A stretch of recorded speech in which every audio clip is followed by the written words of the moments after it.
Hold on. I'm just opening up the room. Yep. You to put your name and where you live, your faith position or organization that you're a part of into the chat. So introduce yourself to one another.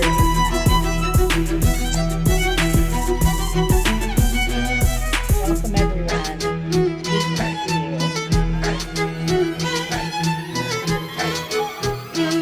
Amy, I'm having a little trouble hearing you because the music is so loud.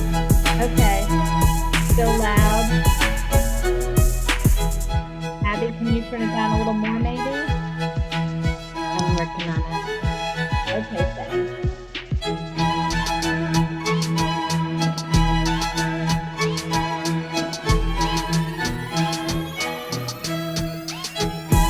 Welcome, everyone. Oh, there you are. I have to get my Hey, Dave. Hi, Marie. Margie, good to see you. Welcome, everyone. We're so glad you're here. Welcome, welcome. So we're going to go ahead and get started here. I know a few more people may come in, but feel free to continue to greet one another in the chat, but we will go ahead and get started. I'm Reverend Amy Brooks Paradise. I'm with GreenFaith, and with me today is Holly Adams, also with GreenFaith, and we welcome you to this call. Also with us are several members of our GreenFaith staff to help us with other needs that we may have on this call, and those include Rose, Sarah, and Abby. My deep thanks to each of you for your support. We also have several people joining us to provide us with some education, context, and firsthand personal experiences, as well as to ground us spiritually in what we're doing, because this work is sacred and our time together is holy time. I want to especially give a big welcome to Reverend Yearwood with the Hip Hop Caucus, Miss Sharon LaVigne with Rise St. James, Miss Caitlin Joshua with Earthworks, and also Crystal with the Hip Hop Caucus. So thank you, friends, for being with us today. Again, welcome to all of you. I would like us to begin this evening by asking Holly to share with us a land acknowledgement. Many of us who are not Indigenous live on lands that are not our own. We acknowledge that we live on traditional territories of First Nation peoples. I live on the land of the Catawba, and we are reminded that we seek to live in respect, peace, and right relations, and we are mindful of broken covenants and promises made to and with Indigenous people. By making a land acknowledgement, we are honoring the land and Indigenous heritage, which dates back over 10,000 years and continues still. Without the gifts of the earth, we would perish. Let us remember that we belong to the land and to each other. Thank you. Thank you, Holly. And now it is my pleasure to introduce the Reverend Lennox Yearwood Jr., the President and CEO of the Hip Hop Caucus, and a minister, national leader, and community activist, committed to mobilizing the hip hop generation to utilize its political and social voice. As a national leader, speaker, and activist in the environmental movement, he has successfully raised awareness of political, civil rights, and social justice issues disproportionately impacting people of color by engaging and building powerful relationships with the hip hop community and key environmental leaders. Immediately following Hurricane Katrina, Reverend Yearwood, originally from Louisiana, established the award-winning Gulf Coast Renewal Campaign, which advocated for the rights of storm survivors, prevented illegal and unjust evictions from temporary housing, and advocated for criminal justice education and job legislation. In 2008, Reverend Yearwood created the highly acclaimed and longest hip hop civic engagement program ever, the National Respect My Vote campaign. Reverend Yearwood, we welcome you. This moment is yours. Lead us and ground us. Thank you, Amy. And thank you, Holly. I'm actually coming to you from the Piscataway territories here in the Maryland, DC area. And so good to see my dear sister, Sharon, who is coming from the lands where I was born in the great state of Louisiana. It's good to see all of you. I'm always so happy to see climate activists and climate people who are still haven't given up the faith to make sure that we have a planet that is livable, not only for us, but for the next generation. So for that, thank you all. My grounding, Amy, is one that I've actually said before. I want to share an old story because I think it has new meaning for us in the climate movement. I've been doing this work now since and before Hurricane Katrina. And during that time, I've seen some amazing things and I've seen some rough things. The amazing things I've seen with the divestment movement that now has moved 40 trillion. I've seen us come together to connect the dots between climate justice and racial justice and queer justice and women's rights and immigration rights. So that has been exciting. I've seen frontline and fence line communities be moved to the front of the line, to the back of the line. And so I've seen so much. At the same time, I've seen a fossil fuel industry that has gotten stronger and stronger, and a fossil fuel industry whose business plan means a death sentence for all of us. And unfortunately, we're now seeing it carried out. My prayers even go right now across the pond to those in Ukraine who are literally fighting a climate change war as we speak. And that will continue across if we do not transition from fossil fuels to clean energy. So my grounding is this. I wanted to go to a text. I know we come from different spiritual backgrounds and different faith backgrounds and all that good stuff, but I just want to use something that if you want to look, it was from the New Testament. I kind of like Luke. Luke's a good guy, he was a doctor back then. So I kind of like his writing in the New Testament. He wrote both Luke and Acts. And one thing about this, in Acts 12, he writes something that's very unique. At that time, and even this time too, he could be a little patriarchal, a little men heavy. So at that time, when women popped up in the Bible, you kind of had to pay attention. And so in Acts 12, he's telling the story of Peter. And I want to just give that framework. Peter's in a moment here in which the world is collapsing. He is about to be killed. Herod is as we see today, an out of control ruler who is hell-bent on just doing what he wants to do. A miracle happens where Peter is released from prison. And the people don't know it, but they're praying for that. But because they've been in this movement at that time for so long, in reality, they're really praying thinking that Peter isn't going to make it. They're thinking that it's really over. And they're praying probably more so for themselves to say that, man, you know how we do, when the climate is getting bad, the air is getting worse. These companies like Formosa are terrible. We're really praying for ourselves. Peter, though, was released. Peter goes to the house where the people are praying. Peter knocks on the door. And in that moment, a young girl named Rhoda, and that's what's important. Luke names Rhoda, and that's what he wants you to make sure. One, you don't ever forget this little girl named Rhoda, and that's very important. But Rhoda answers the door, and she hears Peter's voice. And in that moment, she gets excited, and because Peter is free, she runs back inside to the people, and she tells them, Peter's outside. And they tell that young girl, you're crazy. That can't be Peter. And that's kind of how we are with our young people in this movement. A lot of times they are wishing and fighting for a new society, a new world. Some of us have been around for so long, we can't even imagine a new society. We can't even imagine what a new world looks like. And so she goes and tells Peter, well, Peter, you must not be here. And Peter goes, I'm here. Come on, open the door. And she goes back inside to the house, tells him again, hey, it's Peter. And she's so excited, they call the girl crazy.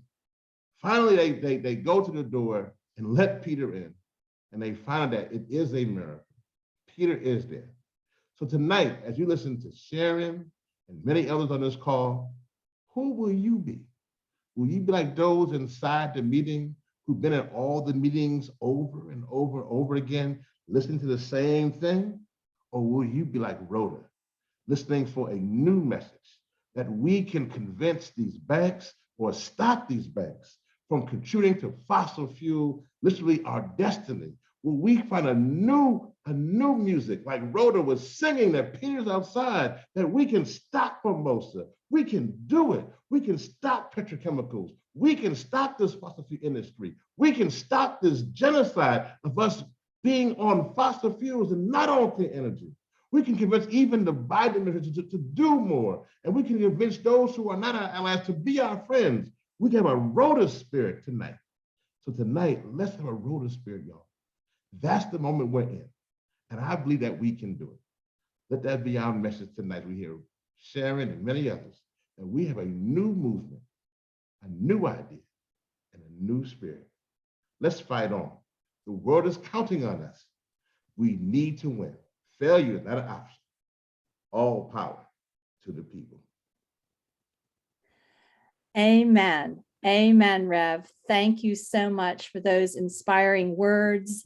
A new spirit, the spirit of a child who is willing to fight for their future and inspire us to get involved and to believe that this is possible. Thank you so very much.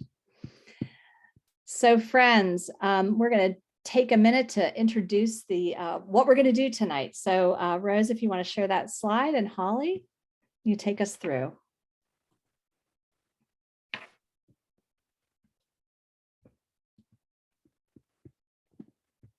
You're on mute, Holly.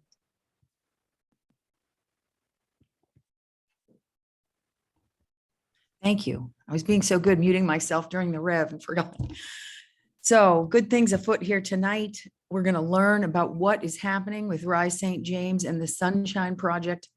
We're going to engage in several direct virtual actions together, and we're going to celebrate our work together tonight. Yes, indeed, we sure are. Thank you so much, Holly. So we're going to go through this agenda now, and I want to start by sharing with you a bit of the story of the history of this area.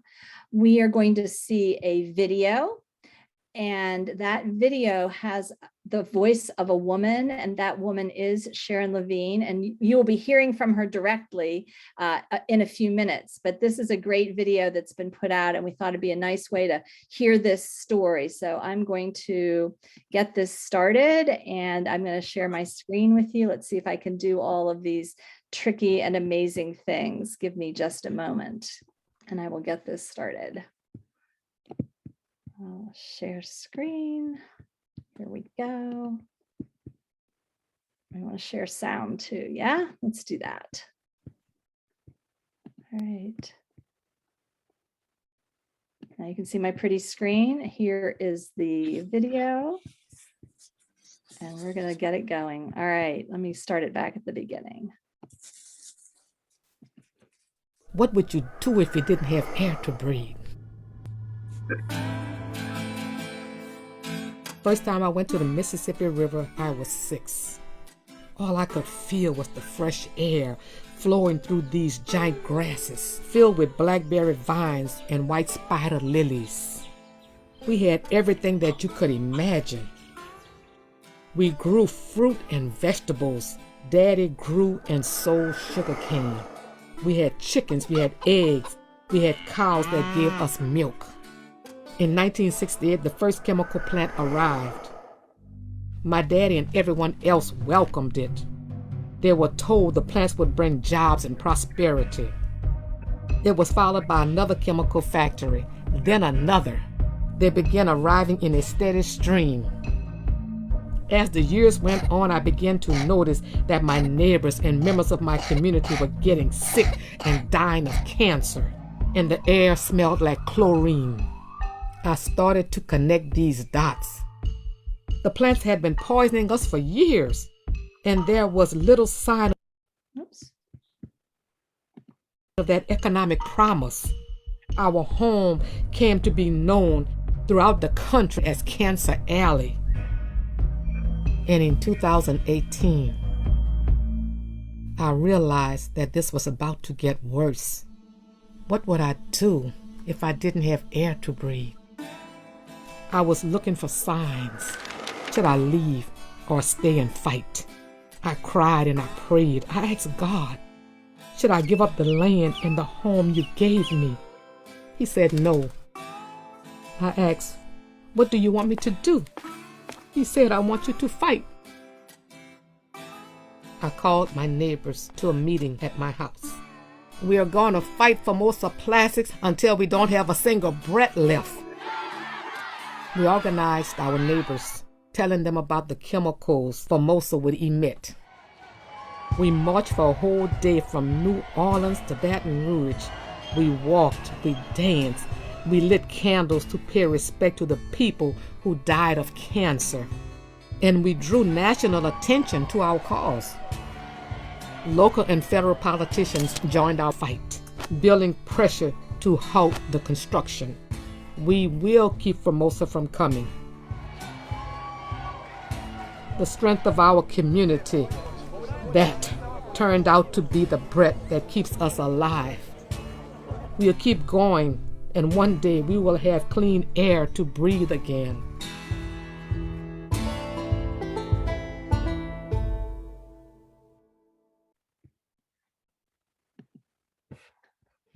So that is the beginning of a story that continues on until today.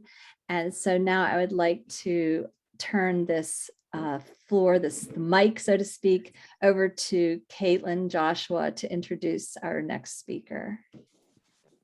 Thank you so much, Amy. And we are super excited to be a part of this. And I am constantly, I think I hear myself echoing. Okay, I am constantly inspired by that story. And so I'm here to introduce Miss Sharon, who in 2018, Sharon LaVigne was frustrated by the loss of her dear friends and decided to do something about the health crisis caused by petrochemical plants in her community, as we saw in the story.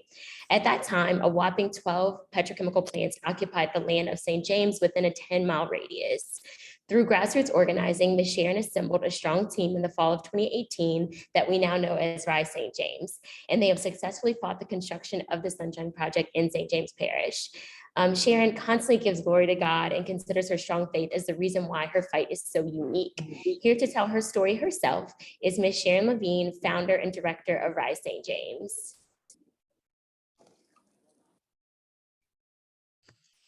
Thank you, Caitlin. Thank you, Amy. Thanks to everyone. I am so glad to be here tonight to let you know what's going on in my neighborhood in St. James Parish. When I started this fight, I had no idea that we would go this far. I had no idea that people would come on board to help us.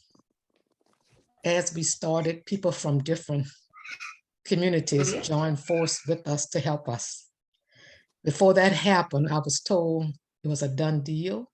I was told there was nothing you can do about this. I was told that the governor approved it and it's going to happen. The more I was told these things, the more I wanted to fight. And to go back to the beginning, when I was a little girl, we had everything. We had clean air, we had clean water. We would drink the water from the hydrant. We had productive soil. We would make a garden and the food would be so good. Now they have chemicals and all kinds of stuff, pesticides and everything in our foods, and we even have plastic in our bodies. I know we do. I just know it. I was tested, my blood is being tested now for plastics.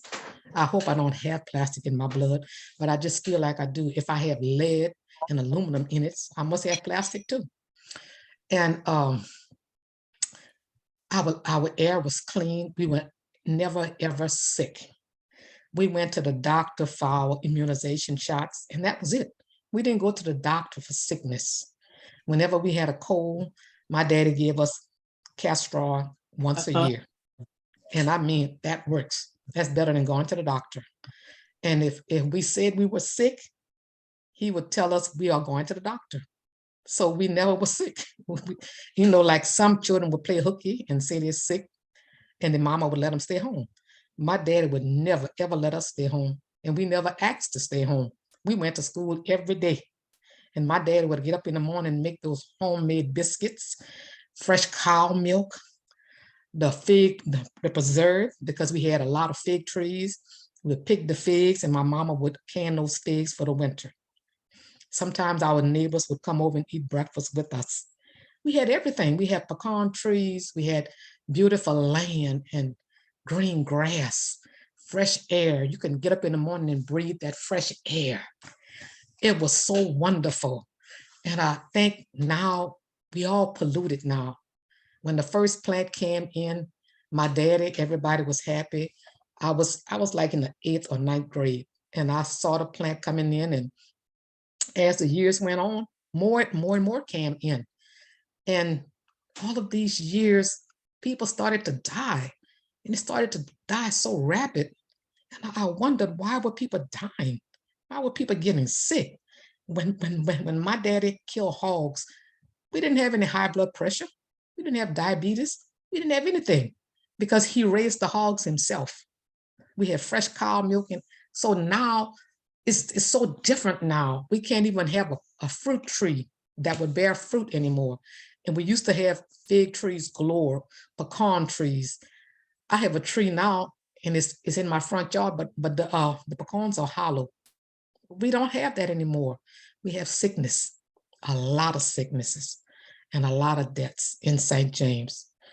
When I noticed the industry was doing this to us, when I started an organization called HELP, Humanitarian Enterprise of Loving People, I sat in that meeting for 2.5 years, listening to them talk about how they couldn't fight industry, how we couldn't do this and we couldn't do that.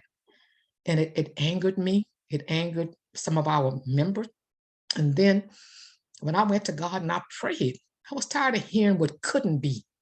And I don't like to hear that word, it can't be, because yes, it can be. You can do anything about anything that's wrong. You can make it right if you stand up and you fight. So I felt like it was my duty to stand up and fight after God spoke to me. If God hadn't spoke to me, there's no way I would have been out there raising sand, talking about the governor, talking about the parish officials, calling out the names of those people who wanted to let us be poisoned, fussing with my parish council member, and people looking at me under eye, talking about me. I don't care. They talked about Jesus Christ. So who am I? They could talk about me till the cows come home. I'm going to fight because God told me to fight. God put this fight in me and they can't take it away from me. So I started this fight in my den. A couple of weeks later, I had a meeting in my garage. Then we had our first march on November 3rd, 2018. We had just started RISE 2 weeks. And I said, RISE is not going to be an organization that just have meetings. The HELP, we just had meetings. We just talked about how our school was sold, how the post office is sold, how the plants are coming in, and we have to move. I heard that for 2.5 years, and I didn't want to move. So that's when that fight came in me, when I sat on that porch that day and I cried. That's when God did something to me. He changed me. He changed my way to think. He just put a fight in me. And it's so wonderful to know God. It's just so wonderful to know that he is behind me with this.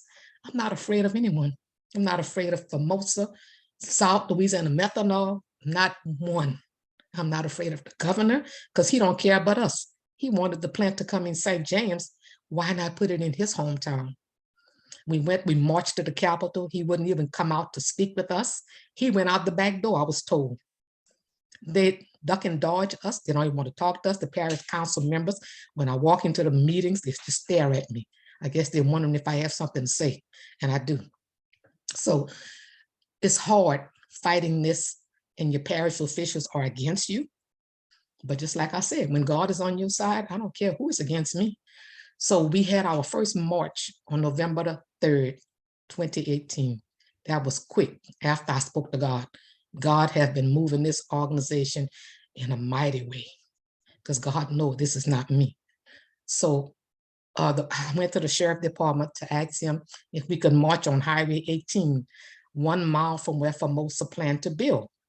And he told me, no, Sharon, the Sunshine Bridge is being under construction, so you can march on the sidewalk. And I said, okay, not knowing any better. Let him tell me that now. I know better. Once you learn the laws, you can do whatever you want, honey. So when we marched on the sidewalk, we were just as happy and protesting, and that's when the cameras took pictures of us. Everything went viral. God did that, because I know organizations that have been working for 20 years and they don't even get off the ground. But Rise is different. Rise is faith-based. It came from God, and we've been moving in the fast lane ever since. We might not have a place to meet right now because my home is under construction whenever I get a contractor. So my garage is full with furniture and clothes, so we can't have a meeting. We don't have a place right now to have a meeting, so we call on the phone and do Zoom. But we went to court Monday against Formosa Plastics for the Clean Air Act. And our attorneys did a wonderful job. Formosa couldn't answer a lot of the questions. LDEQ couldn't answer the questions. They didn't even do their jobs to find out how many chemical plants they have already in the 5th district within a 10-mile radius. They issued them the permit to build. We have a lawsuit with them with the Clean Water Act. We haven't gone to court for that yet. But I feel in my soul that we are going to be victorious because they are coming to pollute us. We are not going to pollute them. So I feel like God said enough is enough. Enough deaths in St. James, especially in the 5th district. If I sit down with a pencil and a paper to write down the names of all the people who died, I don't think I'll be finished writing now. There are so many people that died of cancer. And lately, we've been having so many women with breast cancer. And some of them have survived. You know how I know they survived? Because they come on Facebook and they ring the bell. When you ring the bell, you're cancer-free. All these years before this, how come they weren't cancer-free? What is the difference in back then and now? Because we are exposing the chemical plants. So whatever they were doing back then, maybe they stopped it. I don't know. But we can't breathe the air because it's so much chemicals in this air. When I would get up in the morning to go to work, I would leave my house at 6:30 in the morning. That whiff, that smell would just hit you in your face. You take a whiff of it, not knowing it was just that powerful, that strong. And I've had people to tell me when they pass by certain industries between 12 and 2 in the morning, you have to go real slow because there's a smog and it's white and you can't see through it. Then when you get to another spot, it's clear. They are polluting us more in the 5th district. I asked the president, the governor, also the president, also President Biden, to come to St. James, come to the 5th district, sit here for 2 hours, and you'll get a whiff of it. You might leave with a headache. I had people that come from out of state. When they cross the Sunshine Bridge, they tell me how they can smell it. I was out there today and I was smelling it. Put on a mask. The mask don't work because the smell is so strong. And they got a big pile of sulfur that's sitting out there in the open. It's just sitting there. The people don't care. They don't care about us. They put it in the ditch. You can pass by the ditch and see it all in the ditch. They came to St. James. They took over our levee. We can't even drive our car on a levee anymore. People can't even drive their 4-wheelers on the levee. They act like this is for them. They build hotels by the Sunshine Bridge. No one in St. James or Gonzales or Baton Rouge can get a room over there. It's only for the outsiders, the workers that's coming from out of state to stay there for that amount of time. When you come to St. James to see how many people that live in St. James that's working at these industries, you'll be surprised. You just look at them as they come out the parking lot. The trucks might say Mississippi, Tennessee, Texas, Alabama. They might have one for St. James or two for St. James, but they don't live here. They make the money here and they go somewhere else to go back home. Well, we live here every day. And I'm tired of people coming from other places doing tours of St. James, telling the outsiders what's going on. Ask us what's going on. We live here. Don't go to somebody in New Orleans or Baton Rouge and tell them to give you a tour. Call the people in St. James. Let us give you a tour because we can tell you firsthand what's going on here, how we can't drink the water. We're tired of buying bottled water. I had to buy a machine. I am so tired. I am so fed up. And I'm going to keep on. I'm going to keep on talking. I'm going to keep on yelling until somebody listen to us and help us. Thank you for having me because I was getting out the box. I'm sorry. Sorry about that. No, Sharon, thank you so much. Let's give Sharon a round of applause for your fight, for your spirit, your Rhoda spirit. And everyone's standing with you. We're so grateful for the work that you've done and that you've spent your time here with us tonight to educate us and to bring us your story firsthand. It is a gift and we receive it because we know you're tired. I can hear it in your voice. And yes. We all have to take up, this mission with you. No one can do this alone. You have been carrying this burden for far, far too long. So friends, Sharon has made, we can't have Sharon with us all the time, right? She's only one human being, even though she's inspired by the Holy Spirit. Amen, sister. So she has made a video that I think, are going to be allowed to share in actions that we might want to do in the future. Is that right, Sharon? Can we use this? Can we share this out? Anything you want. Okay, great. Anything. So what I'm going to do is I'm going to go ahead and get this started and again, share my screen with you so that you can see her message that we can take others. All right, let's see here. Share snap, yep. Whoops, that's not what I want. Hold on, bear with me. Trying to find my right information. There we go. Okay. Can y'all see that? I'm going to open this up and play it. My name is Sharon LaVigne, and I am the founder of Rise St. James. Rise St. James is a faith-based organization fighting for environmental justice in St. James Parish, Louisiana. We have been fighting the Formosa Plastic Sunshine Project for over 3 years now. With the help of our friends, neighbors, partners, and coalition members from across the globe, our fight continues to build strength and serve as a blueprint for many petrochemical site fights across the state of Louisiana and beyond. At this moment, as we await the environmental impact study from the Army Corps of Engineers, it is imperative that we focus our attention on the financial security of the Sunshine Project. The No Formosa Finance campaign, alongside Stop the Money Pipeline, Defund Formosa, GreenFaith, and more, are gearing up for a week of action against Bank of America, one of the potential financiers of the Sunshine Project in St. James Parish.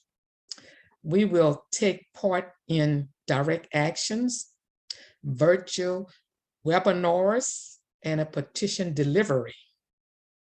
I invite you to participate in these actions starting March 16, 2022. Now is the time to call the question: will you defund from the Formosa Plastics for once and for all? Thank you for being here.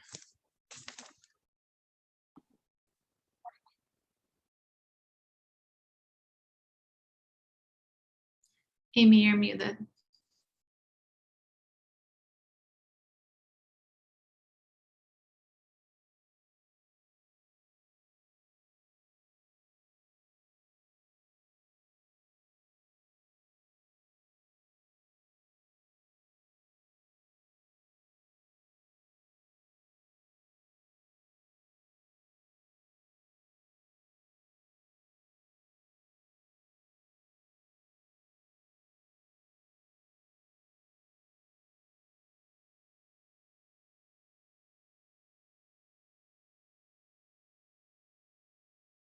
So while we get Amy unmuted, let's talk about the what we're doing, and basically what we're trying to do is put pressure on Bank of America to not fund this project because it's an immoral project.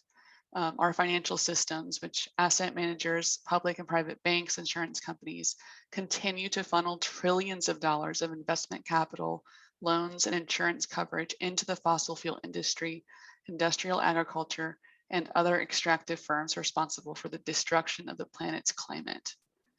Amy, you want to take it away?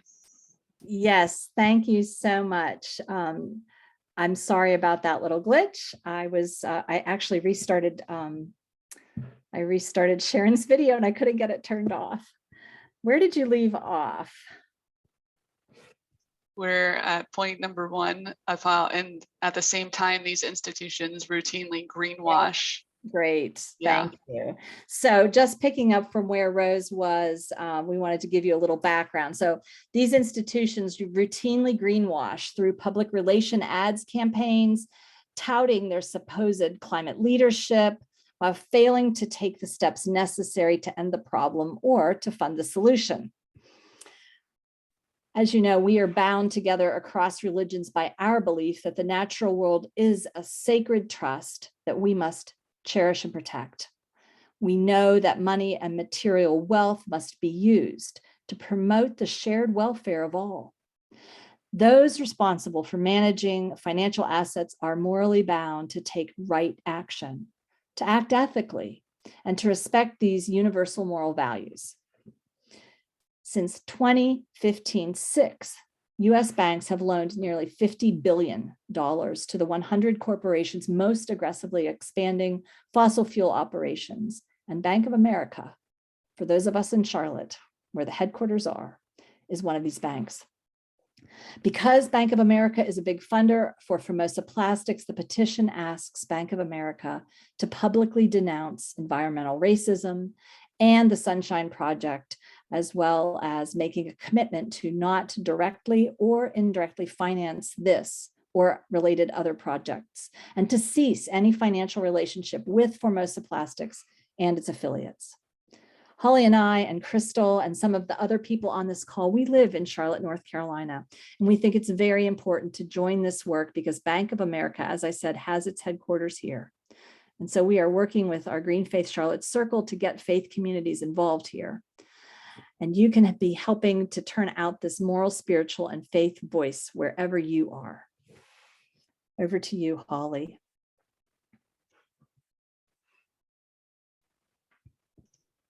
Unmute yourself, Holly.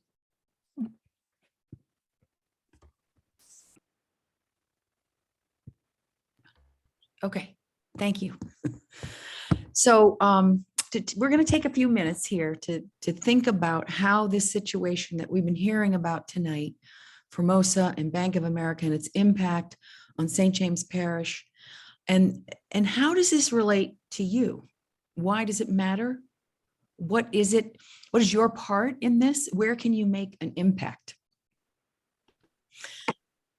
So we want to reflect on some issues that we can all imagine. We've got the impacts of health issues, which would be like air quality, asthma, COPD. We have big justice issues. Fossil fuel industries disproportionately affect BIPOC and poor communities. We've got environmental issues. Plastics are choking our waterways, our ecosystems, our oceans, and there's personal issues. How is climate change affecting you and your family, the community, your town, your state?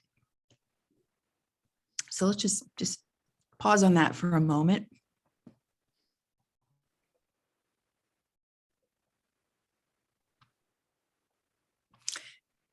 So Amy, maybe you would give us some spiritual ground with these issues and these things we're thinking about.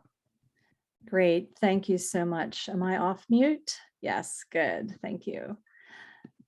So we want us to remember as we do this work that we're doing this from the perspective of people of faith. And so I want us to remember the spiritual grounding that was provided a few moments ago by Reverend Yearwood, to have this strong spirit to imagine something new. And as people of faith, we also know that to use fossil fuels is morally wrong because they degrade the planet, they destroy lives and living spaces for people and other living beings. As a person of faith myself, I am moved by deep compassion for the vulnerable and the mandate that I have in my faith tradition to care for all of creation, because we are part of creation. We are inextricably linked. We are in a web of life. And so as we go into these actions, I invite you to just dig into your own faith tradition, your own belief system, and find the story or the scripture or the teaching that is calling you to care for the planet and the most vulnerable, and use that as a lens for us as we take action together. Back to you, Holly. So for the next 15, 20 minutes, we're going to take action together. And I will share each of the actions briefly, and then we can hang out together while we do these actions together. So before we start, is everyone comfortable opening links from the chat? Does that work? You can give me sparkle hands. Yep. Amy can explain the process if we need to, or if anyone's having problems, we can drop a note in the chat and we'll try to help. So you can just go to the chat if you're having a tough time with checking out the links. Great. So we have 4 actions you can take tonight. The first 2 are super easy. So first, you can support Ms. Sharon and her community and sign the Stop Formosa petition. You can see it here. Here it is. So that's what it'll look like on your screen when you click the link, just like I did a moment ago. Great. And I have to figure out how to get back to my other screen. That's okay. I can move along here a little bit. So that's one piece. And then you can ask yourself, do you bank with a bank that's funding the climate crisis? So as an example, I moved from Wells Fargo to True Reliant Credit Union here in Charlotte. So Wells Fargo and Bank of America, Citicorp, Chase, those are all good banks to get away from, get out of, and put your money in other either smaller local banks or credit unions. So just ask yourself, are you banking with a bank that's funding the climate crisis? And you can sign a petition to get your bank to stop funding Formosa and other fossil fuel projects. And the petition is co-sponsored by our friends at Stop the Money Pipeline Coalition. There it is. So again, this is what it'll look like, and you can just jump on and sign the petition. Yep, easy. So the first 2, as I said, are really easy. And then the third, another way to support this work is to share a tweet or a post on Facebook. If you have a Twitter account or Facebook page, there are things to share on your social media. So you can see here, GreenFaith is joining at Hip Hop Caucus, Rise St. James, Earthworks to stop another mega petrochemical complex, the Sunshine Project, AKA Formosa Plastics, in St. James, in the heart of Cancer Alley. So you can take action by signing this petition to stop Formosa. And Then our fourth one, there's right several. there. Yep. Then think about and write down. This is a big step, and this is a step where you can have a big personal impact with people. Get right into the hearts of the people you love and know. So you can think about and write down the names of friends, family, people in your faith community, members that you will invite to sign this petition tonight.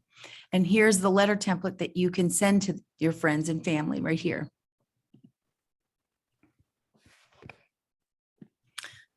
Okay, so here are the directions here.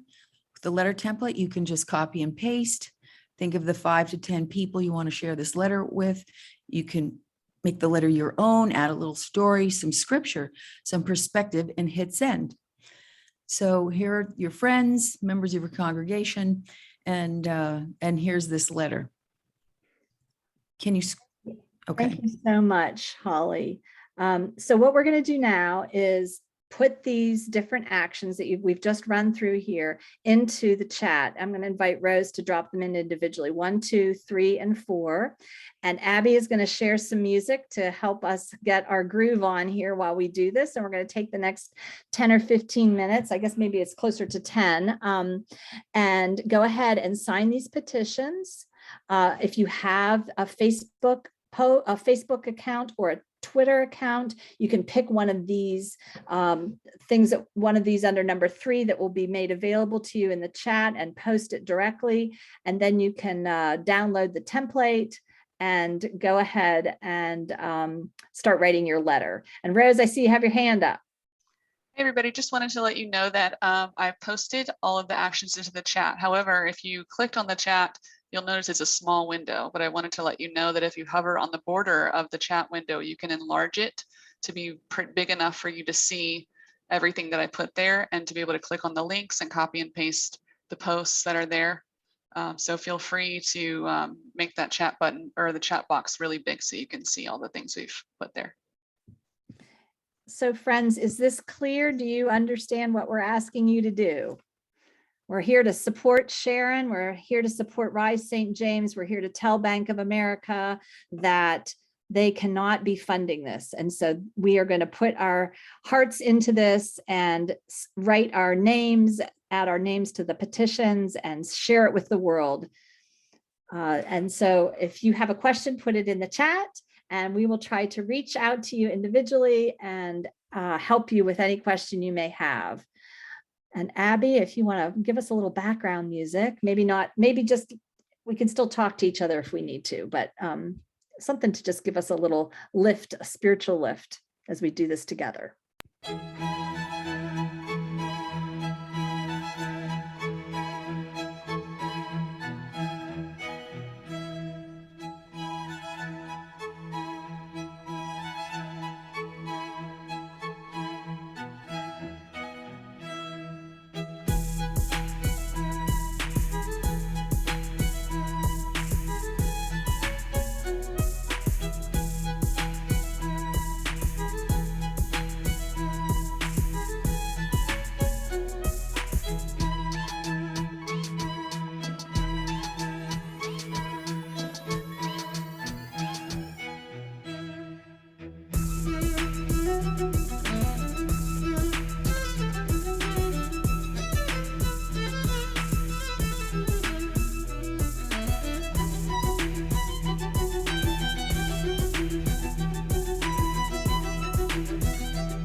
How are we doing? Is everyone doing all right?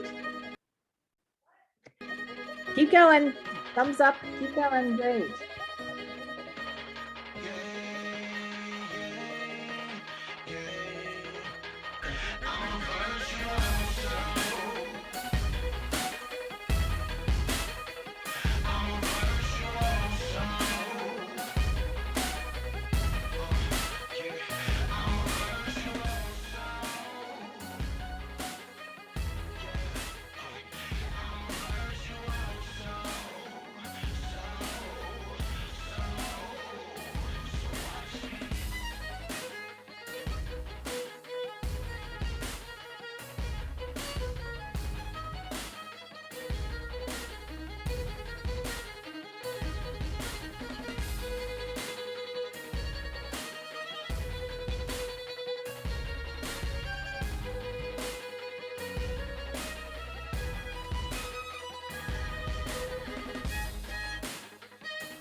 Is anyone else having problem using the template letter? Anybody tried using that? If you're having The trouble getting, permissions have been updated. It's good. okay, great, great. Thank you. Yeah, Sarah took care of it. Thanks, Sarah. Thank you, Sarah. How are we doing, friends? See, people are signing petitions and tweeting. Couple more minutes. I love some of the messages I'm getting.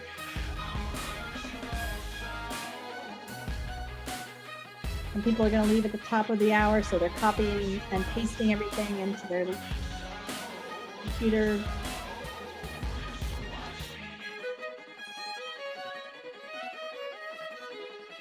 We're here with you, Sharon. We got people working on this.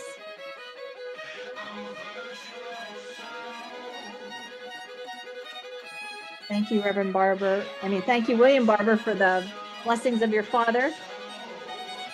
Reverend Barber, thank you so much. Okay, this may be a good time to pause and break. We're getting close to the end of our time here together. Thank you, each one of you, for taking these actions. We are going to come back together for a short closing. And how do people feel about the actions they took? Where are we? 4, 5, 10? Everybody got to sign the petitions. Yay, wonderful. So thank you for doing this. This is the first time that GreenFaith has done this kind of action hour like this, and we are hoping to do more of these in the future. So we will be inviting you back probably next month for doing some climate finance work with Reverend Abby Mohop, who's on the call with us here today. And so I just want to celebrate you and let you know that we are going to be sending out a follow-up letter, and we're going to put all of the links and the information in there. We will also add some other actions that you can take. One thing that you can do is have your own action hour with people in your community, your neighborhood, with your congregation, with your best friends, and invite them to come into this with you. And we will give you the script that we use tonight so you can fill in all the pieces, and my email is there if you have questions. We invite you to ask your faith leader to sign the petition and to consider speaking about this from the pulpit. We are in the time of sacred season for climate justice. We have so many holidays and holy days happening and coming up, and it's a great opportunity to think about spring and new life and how we need new life for all of us and for the earth. And finally, as Sharon mentioned earlier, from March 28th to April 1st, there's going to be a week of action where people across the country will deliver letters to the local Bank of America branches in your city or town. And we are going to give you the toolkit to help you know how to do that if you have a local branch. And for all you here in Charlotte, we are going to be doing it with our GreenFaith Circle here in Charlotte, and you are invited to join us. So again, friends, thank you for your participation and for your presence and for your spirit. We are part of a much larger community, and our efforts matter. Let us remember today, especially Indigenous people everywhere and activists like our friends at Rise St. James. We hold you in our hearts. We send you with our love, and we are with you in spirit. And now, friends, let's take a moment to just appreciate this community and the work that we have done here together. When we stand together and bring more people in, our actions multiply and are powerful. This solidarity crosses many countries and oceans and many faith traditions. Our solidarity is sacred and enriching. And so I'm going to invite you in just a second to come off mute so we can say goodbye to each other in whatever way we usually say goodbye in your diverse languages or traditions. So friends from GreenFaith, pause, peace, shalom, salam, shanti, namaste, ashe. Please unmute yourself and say goodbye. Peace. Peace. Bye. Good Bye. night. Bye, friends, Peace. everyone. Blessings. Love. Night, Thank everyone. you. Bye, everyone. God's Thanks grace. again, Reverend Yearwood, Thank Sharon, you. Caitlin. Thank you, William Barber, for Thank you, coming. everyone. Yes, Thank thank you. you, William, for coming. Sharon. Thank you all for coming. So Thanks, great to have you here. everyone. Bye. We'll see you soon. Appreciate you Blessings. all. Everyone. Bye-bye. Everyone. Bye Thanks.